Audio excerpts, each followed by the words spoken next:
Okay, welcome everyone to this course on applied logistic regression. This is an 8-week long course, and we are going to be going through approximately 4 of the chapters in the textbook that the course is based on and named after, called Applied Logistic Regression, where I am one of the authors along with my colleagues David Hosmer and Rodney Sturdivant. For those of you who are interested in the book, you may find the book is available, I think, anywhere you can get books. Again, the title is Applied Logistic Regression. The 3rd edition was released in March of 2014, March of 2013. So it's relatively new. And again, we'll be covering perhaps 4 or so chapters of this book. If you get interested in logistic regression, I strongly recommend that at some point you get the book and you can find many more topics beyond what we'll be able to cover together in this course. So we are going to do a lot together. Certainly the lectures are going to take us time to go through, but you really will learn this course. You'll really learn to apply logistic regression models by doing the homeworks that you'll find at the end of each of the weeks. And I've given you, and you'll find on the website, you'll find the homework assignments, and you will also find solutions to the homework assignments. And the expectation is that you'll download the statistical package Stata into your computers, and that you can carry out the assignments using Stata. And it will make it easier if you use Stata because I've given you all the solutions as well. So the idea here is not to have you become a stat expert, but the idea is to give you practical experience running logistic regression models with a computer program and interpreting the output of those programs. And you can do that very easily with Stata with this course. But if you prefer to use SPSS or SAS or R or anything else that you're used to, you can certainly do that. The material in this course is such that most of what we do is available in all modern statistical packages. So you have the option to do that yourself if you would like. So we'll start right away with logistic regression analysis, and the goal of a logistic regression analysis is to find the best fitting, simplest model that we possibly can that describes the relationship between an outcome or a dependent variable or a response variable and a set of independent variables, which we call predictors or explanatory variables. We also call them covariates. But what distinguishes a logistic regression model from a linear regression model is that the outcome variable in linear regression is binary or dichotomous. Now actually, if you did get our book and you looked at some of the later chapters of the book, you realize that that's not even a 100% true statement, because in the more advanced logistic regression modeling, you may have an outcome variable that's polycotomous, that is nominal scale at more than just 2 levels. Ordinal scale outcome variables, you can have other situations that are not simply binary, but the most commonly understood and used logistic regression models is for the situation where you have a binary outcome variable. And the techniques that we use in linear regression that most people are familiar with actually provide the motivation for the approach that we took for logistic regression in our book. So we're going to spend the first couple of weeks reviewing things that we did in linear regression and multiple regression, and to see the parallels for logistic regression. And then after that, by around the 3rd week, we'll be able to move into the more common applications of logistic regression, like, for example, in epidemiologic research, and where the focus is on odds ratios. But for now, initially, we're not focused on that. We're focused on estimating the coefficients of a logistic model and talking about what you're estimating when you do a logistic regression model.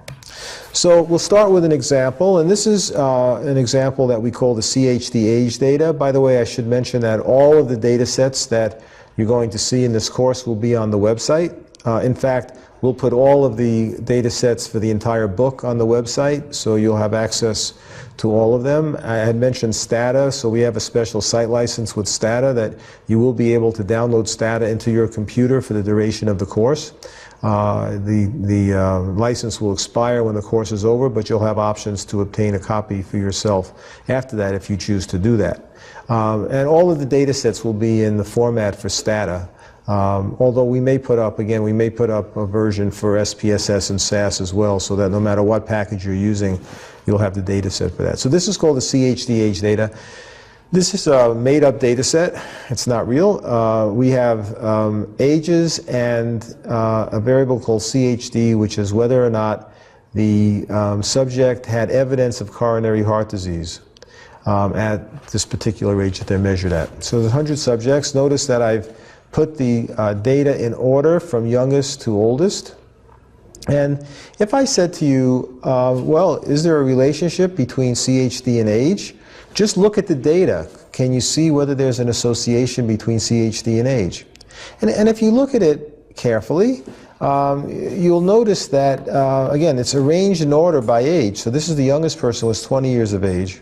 The oldest person in the study is 69 years of age.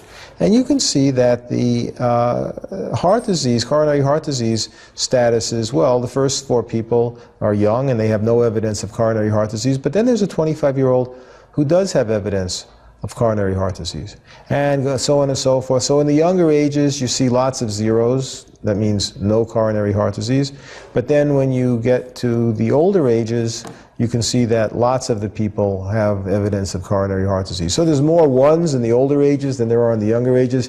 There does seem to be some evidence that, that age is related to coronary heart disease. But how would we approach this problem if we were doing it from a regression point of view? Well, what we might do is we could do a scatter plot. That's the first step in most regression analyses, just to see what the relationship looks like. And if we did that for these data, we would see a scatter plot that is really quite different than what we may be used to when we look at scatter plots. Normally, we're used to seeing a cloud of points. But here we see basically 2 lines of points. I mean, here you have the people who have no evidence of CHD, and here we have the people who have evidence of CHD. And it's really a little bit difficult to be able to state for sure whether there's a relationship between CHD and age.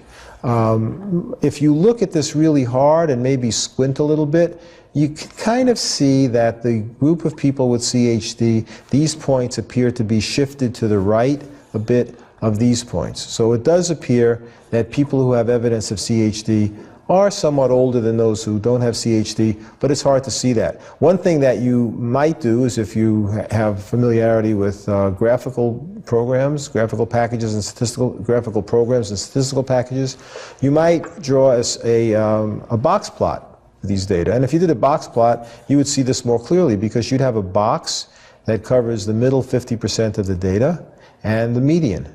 And you do the same here. You'd have the middle 50% of the data and the median. And you would see immediately that the median for this group is older than the median age for this group, and the boxes have been shifted. But it's hard to see from just the data. So it displays the relationship, but it doesn't really help us understand the nature of the relationship between X and Y. So to better explore this relationship and understand the nature of the relationship better, what we're going to do is we're going to take the data and we're going to compute the mean level of the response variable within each category of age. So for example, I've done this here, so you can see that we have the first group are, well, there's 100 people altogether, and I've created groups where I group people on the basis of age. So you can see that the first group are people who are between 20 and 29 years of age. The next group is 30 to 34 years of age. And I've tried to choose the age groups so that I have a reasonable number of respondents within each of the age categories. Now, notice that the first age category is 10 years long. It goes from 20 to 29. All of these middle categories after that are 5 years long, but the last category is 10 years long as well. Okay? And you can see that there are 10 individuals in the first age group, and of those 10, 9 of them had no evidence of CHD, but 1 of them did have evidence of CHD, so that 10% of the participants had evidence of CHD.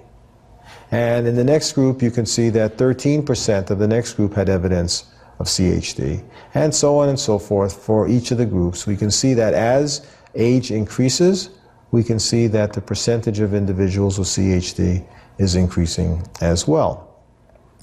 And, but we still don't see the nature. We can't identify the nature of the relationship by looking at this. So to do that, what we're going to do is we're going to take the percent who have CHD present, and we'll plot that percent against a representative value from the age group. And I would suggest that a good representative value should be the midpoint of the interval.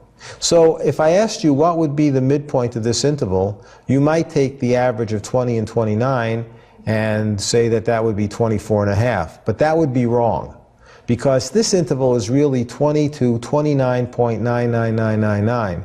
So it's really, I mean, nobody turns 50 until they have to. That's for sure. So this is 45 to 49.999, as many nines as you can think of. So when you wanted to have the midpoint of the interval, you take the average of 45 and 50. So it would be 47.5. This would be the average of 20 and 30. It would be 25. So that we plot those points, and here they are. You can see I've plotted the percentage with CHD present against the midpoint of the interval. And now what can you say about this graph? Does this look like the relationship is linear? And actually, it isn't linear, and if you look at it, you see it's clearly not linear, because it's what we call S-shaped.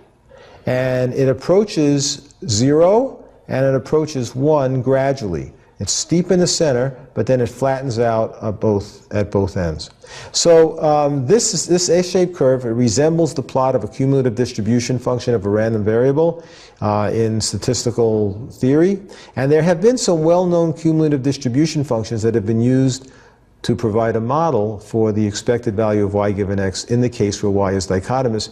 But the model we're going to choose is the logistic model. So let's have a break, and when we come back, we'll talk about why we choose the logistic model and how we're going to use it to model data of this type.